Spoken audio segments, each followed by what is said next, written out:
Boa tarde, já que ele não deixar na tela deitada, então vamos fazer essa live aqui, deixa eu enquadrar aqui, fazer essa live aqui na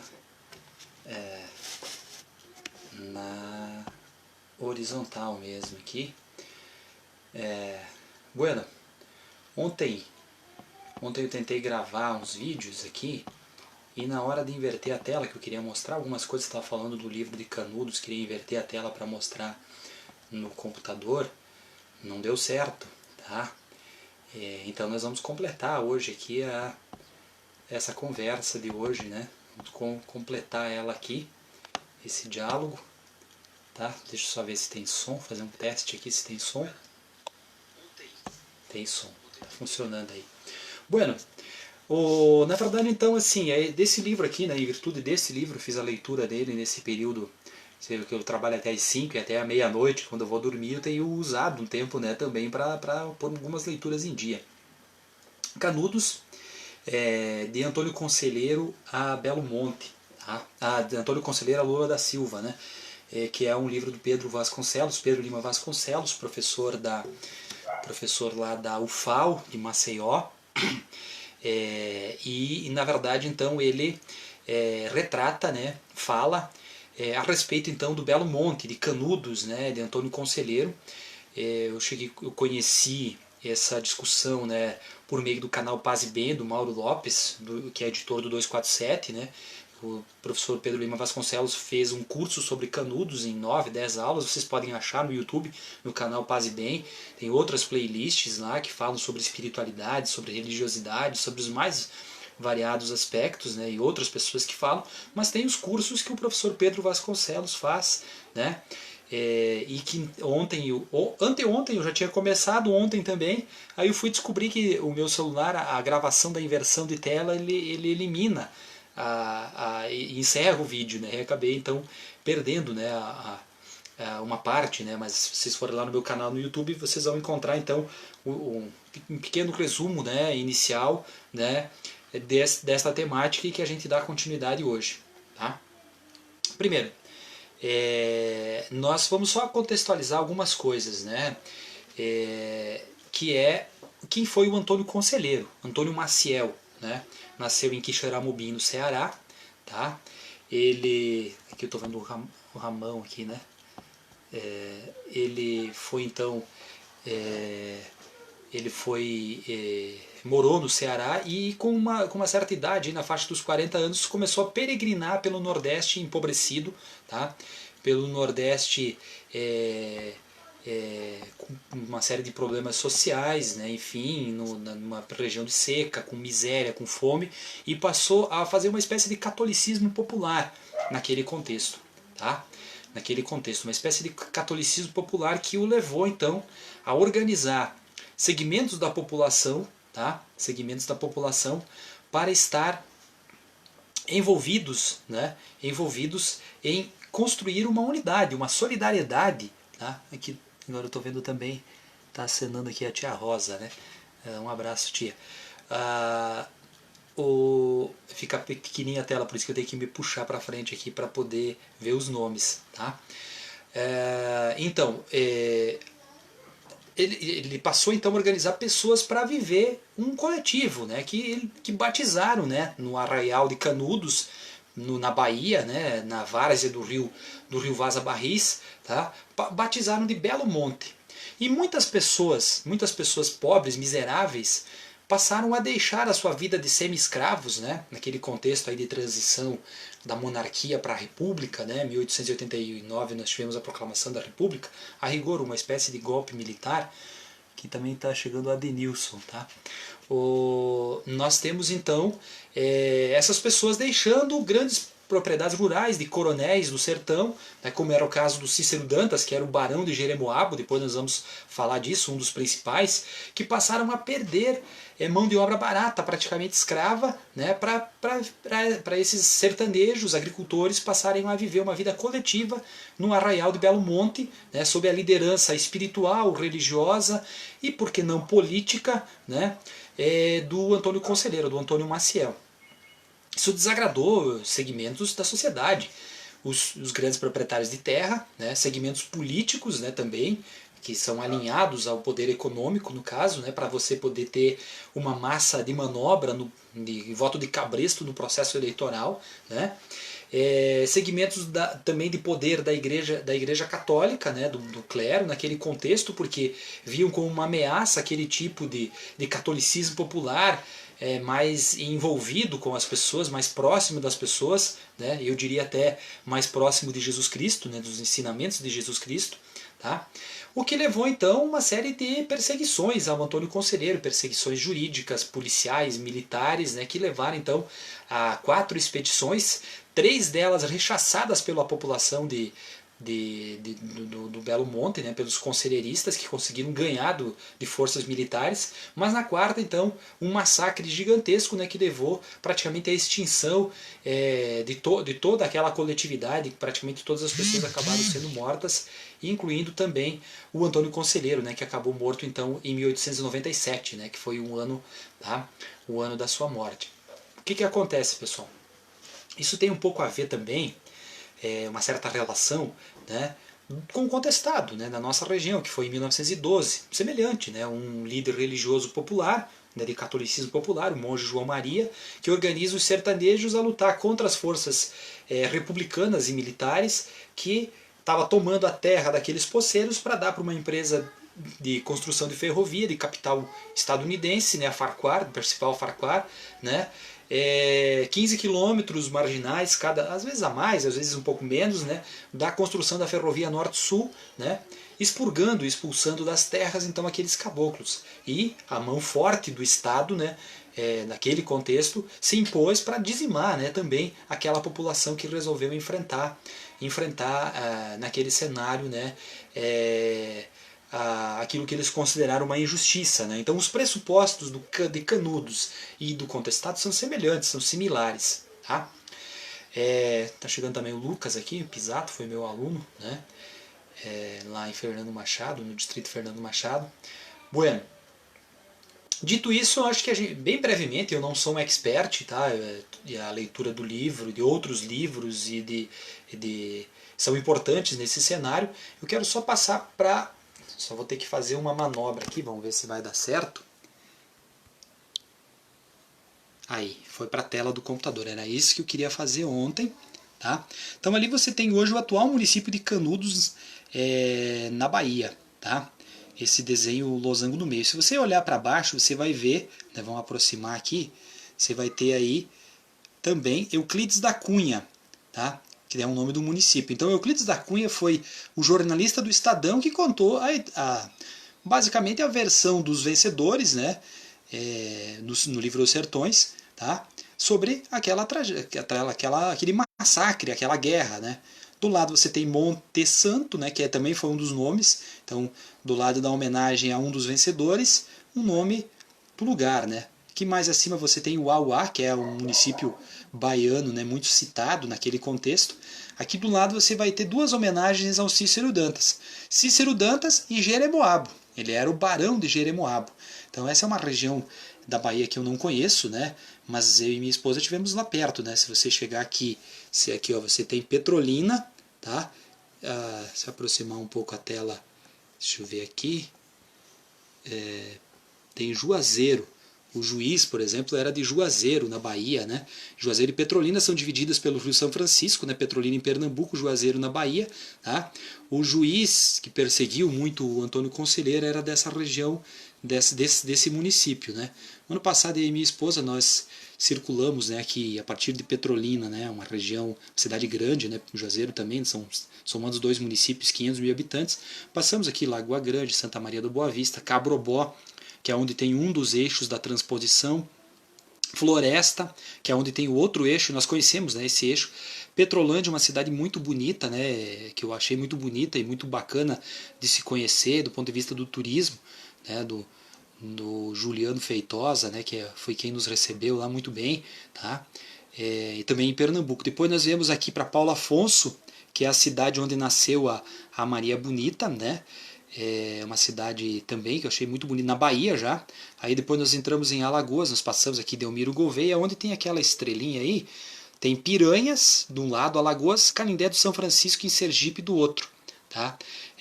Essa região, então, Piranhas foi o lugar onde se expôs todo o bando do, do, do Lampião, né, que acabou sendo executado, né, por uma ação da Polícia Militar de Alagoas, na época do cangaço, aí nós já estamos misturando os assuntos, tá? naquele cenário do cangaço na década de 30, 40, né? Então Piranhas foi o lugar onde ele foi exposto. Canindé de São Francisco é uma cidade, então, assim, que também explora muito o turismo, a questão dos cânions do Xingó e tal, de uma hidrelétrica que lá foi construída. E depois nós terminamos nessa expedição em Aracaju. Deixa eu ver aqui, perdeu aqui a tela, lá embaixo, né?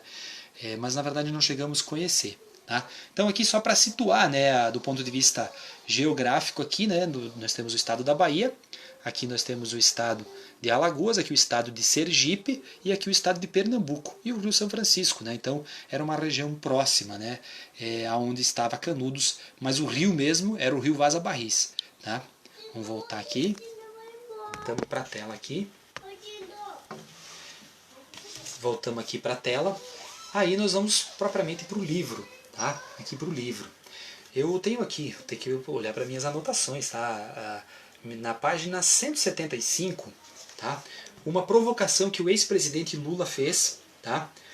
Para eles dois quando ele estava preso, tanto para o Mauro Lopes quanto pro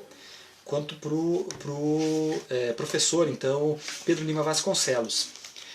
O Lula diz bem assim numa entrevista, né, enquanto ele estava preso. Esse cidadão, está falando do Thomson Flores, esse cidadão, ele é bisneto do general Flores que invadiu Canudos e matou Antônio Conselheiro. É da mesma linhagem. Então, quem sabe ele esteja me vendo como um cidadão de Canudos e queira acabar com a minha viagem. Aqui chegou Márcia, Neuza, tá dizendo, oi, tudo bem, Neuza, e o Alceu, né? Então, isso é uma fala do Lula falando do Thomson Flores. A imprensa caiu de pau, porque na verdade ele não era bisneto, era trisneto de um coronel chamado, deixa eu achar aqui, enxovalharam com o Lula e tudo mais, né? Thomas Thomson Flores, que morreu 3 meses, parece antes, 3 meses do combate que matou então o Antônio Conselheiro. Mas aqui, aí eu vou ler o que a interpretação que faz o professor Pedro Lima Vasconcelos. Mas não é estas as filigranas que Lula está se referindo. Ele pensa num processo, no tal espírito da história que teima em se repetir quase a cada dia. É a isto que me atenho agora. Então, na verdade, a interpretação que ele está fazendo, né, de que, do ponto de vista que o Lula faz a leitura do processo histórico, de quem é que as elites brasileiras cortam a cabeça se precisar. Tá? É nesse sentido, é nesse cenário. Aí tem uma citação que ele faz do falecido Ariano Suassuna, desse lado de cá, que ele diz que quem não entende Canudos não entende o Brasil. Particularmente, então, eu não entendo o Brasil, porque eu não conheço profundamente, né? Quando a gente estuda em história, esse conteúdo na escola ele é muito restrito, né? E eu também nunca havia feito leituras mais profundas, acabei me interessando quando assisti, de fato, no canal Paz e Bem, né, no 247, enfim, que tem lá o curso sobre Canudos, né? Aí olha o que o Ariano Suassuna diz sobre Canudos, né? O Belo Monte. Porque ali, pela primeira vez, o Brasil real tentou se organizar. Não da maneira que diziam a ele como ele era. Tentou se organizar de maneira política, econômica, social. Aí o país oficial foi lá e cortou a cabeça na pessoa de Antônio Conselheiro. Tá? Então, olha só, ele está falando de um Brasil real e de um Brasil oficial. O Brasil real, ele é muito mais próximo de Lula, de Dilma, de Requião, de Boulos, né? De Flávio Dino, de Manuela Dávila. O Brasil real dessas lideranças do MST, dos quilombolas, dos indígenas, né? Mas no processo histórico, o Brasil de Chico Mendes, o Brasil de Antônio Conselheiro, o Brasil das ligas camponesas, o Brasil dos cabanos, né? O Brasil dos moradores dos fundos de pasto, dos seringueiros, né? O Brasil oficial vai lá e executa, né, o Brasil real, esse Brasil plural de agricultores familiares, de sertanejos, de caboclos, né, de indígenas, de negros, enfim, toda essa pluralidade nacional, né, de quem é de baixo, né. Aí nós temos o seguinte, tá? Aqui, deixa eu ver, apareceu alguma coisa aqui do professor Dieri aqui na tela, tá? Por isso que eu acabei me confundindo. Iniciar a transmissão. Tá, agora subiu. Agora subiu. Tinha aparecido. Boa tarde também pro professor Dieri, meu amigo lá de Coronel Freitas. E quando a gente fala de executar, né, do Antônio Conselheiro, a gente tem que lembrar de Wilson Pinheiro, de Chico Mendes, de Padre Josino Tavares, da Margarida Alves, da Dorothy Steng, do Marcelino Chiarello, da Marielle Franco, tantos e tantas e tantos que tombam na luta pela organização dos trabalhadores, pela organização do povo pobre, do povo mais lascado, para que a política pública chegue nessas pessoas. Tá? Então, para mim a leitura desse processo histórico, desse título que diz Canudos, de Antônio Conselheiro a Lula da Silva, mas fazendo questão de frisar embaixo Belo Monte, porque foi um nome que, quando o Arraial passou a ser controlado pelos conselheiristas, foi o nome que se deu, né? E que no ciclo histórico, então, se exterminou, digamos assim. Até esqueci de falar antes, né, também do lugar, contextualizar o lugar, onde era o Arraial de Canudos, que passou a se chamar Belo Monte, ele mudou de lugar. Hoje chama Canudos, uma cidadezinha do interior baiano, mas se construiu um grande açude no rio Vaza Barris, que é o açude de Cocorobó, e teve que deslocar então a cidade de local. Tá? Vamos adiante? Vamos terminar, vamos já mais para finalmente aqui. Eu anotei também a página 191. 191 é bem breve, que na verdade assim, tem um relato assim, que ele chama o juiz de Juazeiro, né, o Arlindo Leone, o Pedro Lima Vasconcelos chama ele do Moro do Conselheiro. Então ele faz essa associação de que o juiz tratou uma liderança, né, naquele contexto como inimigo, da mesma forma como o Moro fez com Lula. Não foi juiz, foi inimigo, implacável, que precisa perseguir de todas as maneiras, né, organizar uma orquestração do circuito jurídico que consiga fazer isso, que não o liberte, né, no caso do habeas corpus do Rogério Favretto, que envolveu o Thomson Flores, né, por isso aquela citação no início, né, do TRF4. Aí nós temos toda a questão da Gabriela Hart, a substituta do Moro, a copia-cola lá, copiou e colou a sentença, que foi extremamente arrogante. Se começar nesse tom, você vai ter problema comigo. Tipo assim, você deixa claro que você trata o réu, né, de maneira persecutória, como inimigo a ser abatido implacavelmente. E naquele caso o juiz, que também teve projeção política, por incrível que pareça, na sequência, tratava Antônio Conselheiro da mesma maneira, a ponto de ordenar perseguições aos conselheiristas quando eles foram vítimas num processo de uma compra de madeiras que eles pagaram e a fornecedora não entregou. Eles iam construir uma igreja com isso. Tá? É bem significativo nesse sentido. E por fim, aí nós estamos indo para o finalmente mesmo, aqui na página 198, 199, recomendo então a leitura desse livro. Tá? Eu quero ler esse pedaço aqui, que é a parte final aqui. Para que se perenizasse o teor deste ditado, um juiz político agiu eficazmente nos sertões da Bahia e atravessou o caminho do conselheiro e sua gente do Belo Monte, acabando-lhes com a viagem. Viagem no sentido do percurso, do trajeto de vida, né, daquilo que você organizou.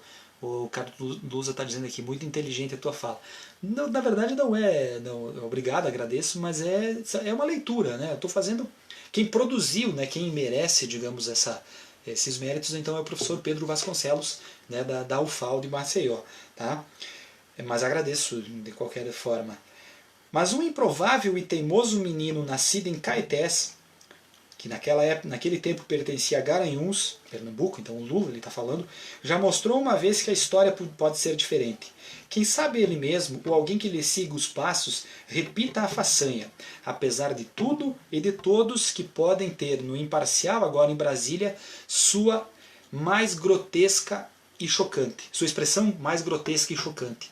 Então aqui ele está falando então do Sérgio Moro, né, que já não está mais em Brasília, né?